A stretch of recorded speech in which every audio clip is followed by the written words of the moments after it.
رمضان اور پیارے نبی صلی اللہ علیہ وسلم کی سنت۔ رسول اللہ صلی اللہ علیہ وسلم نے فرمایا، جب رمضان کا مہینہ آتا ہے تو آسمان کے تمام دروازے کھول دیے جاتے ہیں، جہنم کے دروازے بند کر دیے جاتے ہیں اور شیاطین کو زنجیروں سے جکڑ دیا جاتا ہے۔ سب سے پہلے تو ہمیں اللہ تعالیٰ کا شکر ادا کرنا چاہیے کہ اللہ تعالیٰ نے ہمیں اپنے یہ بابرکتوں والا مہینہ ایک بار پھر سے دیکھنا نصیب کیا اور ہمیں اس تک پہنچنے کے لیے زندگی عطا کی۔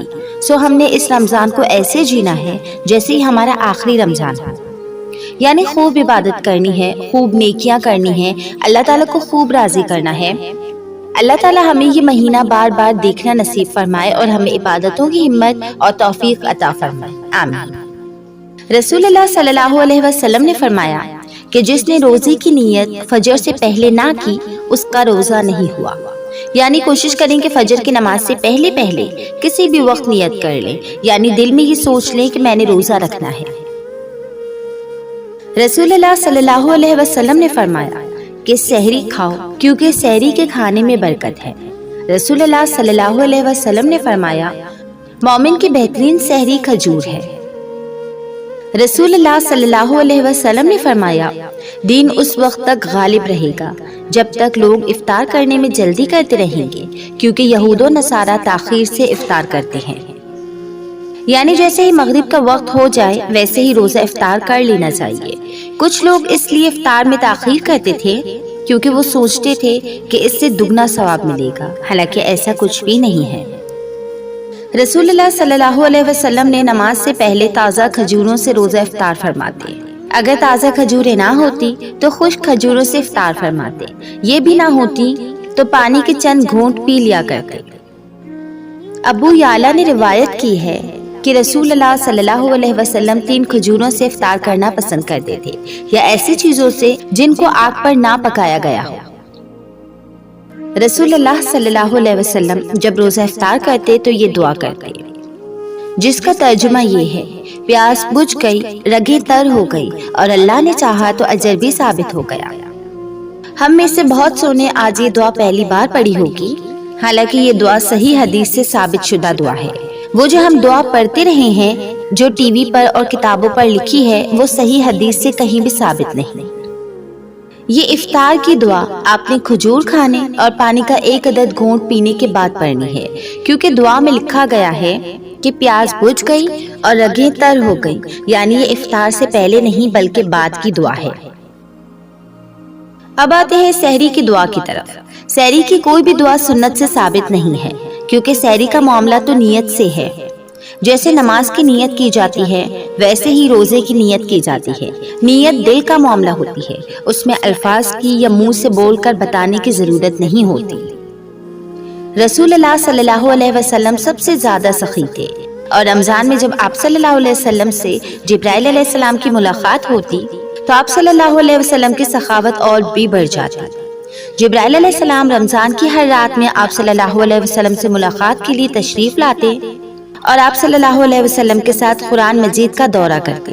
اس وقت نبی صلی اللہ علیہ وسلم خیر و بھلائی کے معاملے میں تیز چلنے والی ہوا سے بھی زیادہ سخی ہو جاتے، یعنی رسول اللہ صلی اللہ علیہ وسلم رمضان کے مہینے میں عام دنوں کی نسبت زیادہ صدقہ کرتے اور ہر مانگنے والے کو کچھ نہ کچھ دے کر ہی واپس لوٹاتے۔ اس لیے ہمیں بھی کثرت سے صدقہ کرنا چاہیے، لیکن افسوس کی بات یہ ہے کہ ہم رمضان کے اندر اپنا خرچہ ہی اتنا بڑھا لیتے ہیں کہ صدقہ و خیرات ہمیں مشکل لگنے لگتے ہیں۔ رسول اللہ صلی اللہ علیہ وسلم نے فرمایا اگر کوئی شخص جھوٹ بولنا اور دغا بازی کرنا روزہ رکھ کر بھی نہ چھوڑے تو اللہ تعالیٰ کو اس کی کوئی ضرورت نہیں کہ وہ شخص اپنا کھانا پینا چھوڑ دے۔ اس حدیث میں ہمیں یہ بتایا گیا ہے کہ روزہ سے بھوکے رہنے کا نام نہیں ہے، بلکہ روزہ تقویٰ سے ہے، یعنی ہر اس گناہ سے بچنا جس سے اللہ نے منع فرمایا ہے، پھر وہ گناہ کسی پہ بہتان لگانا ہو یا پھر غلط بولنا ہو۔ اور جو انسان یہ کام کرے گا پھر اللہ کو بھی اس کے روزوں کی کوئی پرواہ نہیں کہ وہ کھانا پینا ترک کر دے۔ یہی تو روزے کی آزمائش ہے کہ آپ اپنے نفس کو قابو کرنے میں کس حد تک کوشش کرتے ہیں۔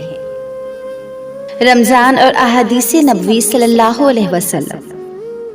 روزے کی حالت میں بھول کر کچھ کھا لینا۔